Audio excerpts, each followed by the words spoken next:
Muy buenos días, mi nombre es Andrea Mesa, estudiante de Politología del quinto semestre, pertenezco al CEAD de Turbo, Antioquia. Y en este momento voy a dar paso a la socialización de la temática realizada en la guía del curso Ética Pública, Participación y Control Social Territorial. Viendo la programación de la guía, hablaremos primeramente sobre el caso seleccionado. En mi caso, seleccioné el caso Odebrecht. Este caso salió a luz en el 2016, cuando el Departamento de Justicia de los Estados Unidos anunció que Odebrecht, una empresa, había pagado más de 800 millones de dólares en sobornos a políticos y funcionarios de más de 12 países. Entre ellos se encontraban relacionados los países como Brasil, Perú, Colombia, México, Venezuela, entre otros más. La empresa había creado un departamento especializado en el pago de sobornos, conocido como el Departamento de Operaciones Estructuradas, que se encargaba prácticamente de canalizar los pagos ilegales a través de cuentas secretas en paraísos fiscales. En el caso de Brasil, la investigación conocida como Lava Lato, que significa lavado de autos, descubrió que Odebrecht había pagado sobornos a políticos y funcionarios a cambio de contratos de obras públicas. Entre los implicados se encontraban altos funcionarios del gobierno, incluyendo el expresidente Luis Ignacio Lula da Silva, quien fue condenado por corrupción, y por lavado de dinero. En el caso de Perú, Odebrecht desató una crisis política, lo cual llevó a la renuncia del presidente Pedro Pablo Kuczynski. Perdón si me equivoco, pero creo que es así. Esto sucedió en el 2018, entre otros países, los cuales también se vieron afectados de una u otra forma. El caso Odebrecht, por ende, ha tenido un impacto totalmente significativo en la región, no solo por los montos millonarios o por los sobornos, sino también por las implicaciones políticas y sociales que ha tenido. La corrupción afecta a la democracia y la confianza de las instituciones de los países aquí involucrados y aquí afectados. El contexto en el que se desarrolla este acto de corrupción fue en la estrategia de la empresa Odebrecht a conseguir contratos para proyectos de infraestructura en diferentes países, como se mencionó con anterioridad, utilizando sobornos y otras prácticas ilegales para obtener ventajas competitivas en las licitaciones. En el caso específico de América Latina, Odebrecht había utilizado un sistema de sobornos para obtener contratos de obras públicas en varios países, como se mencionaron anteriormente, ¿cierto? Según las investigaciones que se realizaron, la compañía había pagado más de 1.000 millones de dólares en sobornos a funcionarios públicos y privados de los diferentes países. Este caso ha tenido un gran impacto en la política y en la sociedad de los países aquí afectados, generando un gran malestar en la opinión pública y llevando a la destitución de varios cargos públicos.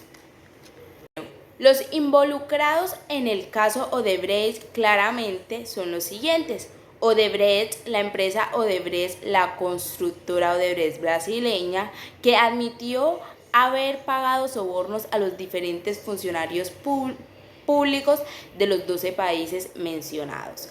Marcelo Odebrecht, expresidente de la empresa Odebrecht y uno de los presidentes acusados en el caso. Funcionarios públicos y políticos de alto rango en diferentes países, por ejemplo, en América Latina y África, incluyendo a expresidentes, ministros y congresistas, entre otros trabajadores que tienen funciones públicas. Empresarios e intermediarios que participaron en el esquema de soborno y corrupción. El caso Odebrecht ha llevado a la destitución y y enjuiciamiento de varios políticos y empresarios. Obviamente, en el caso Odebrecht se logran observar algunas faltas de índole de corrupto, ¿cierto? Algunas de estas faltas de corrupción que se evidencian en el caso son las siguientes. Obviamente, la corrupción, el ofrecimiento de soborno, la aceptación del soborno, el desvío de bienes públicos, el incumplimiento de funciones, los fraudes contables y los tráficos de influencias. Cabe añadir que existen otras políticas de anticorrupción, que se han de aplicar en el caso, pero las más relevantes, a mi perspectiva personal, fueron las mencionadas con anterioridad.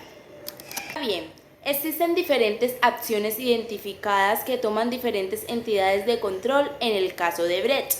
Algunas son las siguientes que voy a mencionar. La Contraloría. Por su parte, la Contraloría General de la República del Perú ha llevado a cabo diferentes auditorías de control y pagos relacionados por el gobierno peruano a Odebrecht por la construcción de proyectos de infraestructuras del país. La Procuraduría. La Procuraduría General de la República del Perú ha asumido la defensa legal del Estado en los procesos jurídicos relacionados con el caso Odebrecht. La Fiscalía. La Fiscalía de la Nación ha liderado la investigación penal sobre los sobornos pagados por Odebrecht a diferentes países. La Fiscalía ha formulado acusaciones penales contra los funcionarios públicos y empresarios implicados en los diferentes sobornos.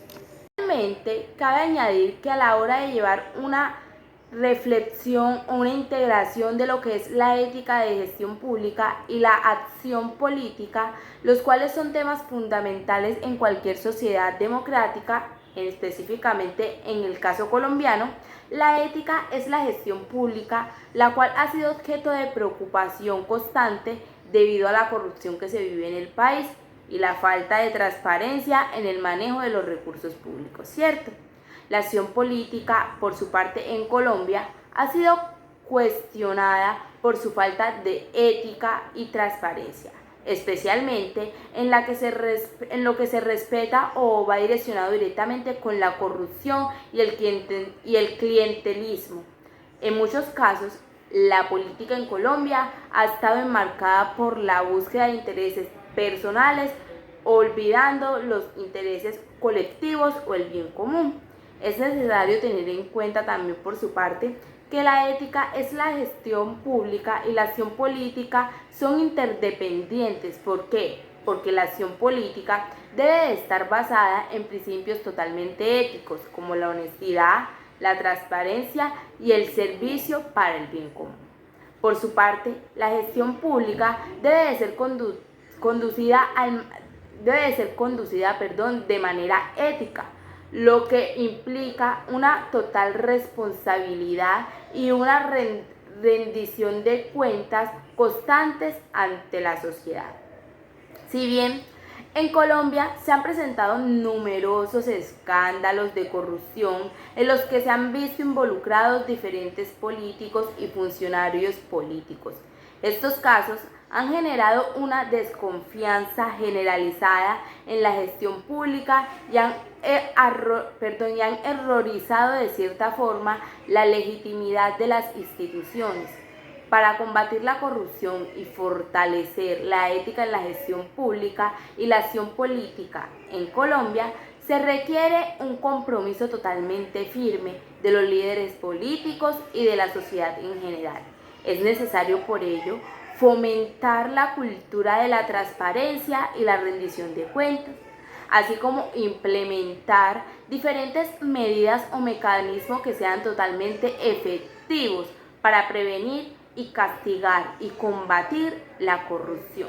En definitiva o en conclusión, la ética en la gestión pública y la acción política son totalmente esenciales y fundamentales para el desarrollo de una sociedad totalmente ligada de democracia y justa en Colombia. La corrupción y la falta de transparencia son obstáculos para la construcción de una sociedad más justa, más equitativa y más igualitaria, por lo que se considera totalmente necesario tomar medidas concretas para fortalecer la ética y la gestión pública y la acción pública. De esta forma, damos como finalizado la pequeña involucración de los temas que acabamos de ver en la presente guía, o de manera resumida lo que vimos en la guía presente. Deseo que estén muy bien y muchísimas gracias.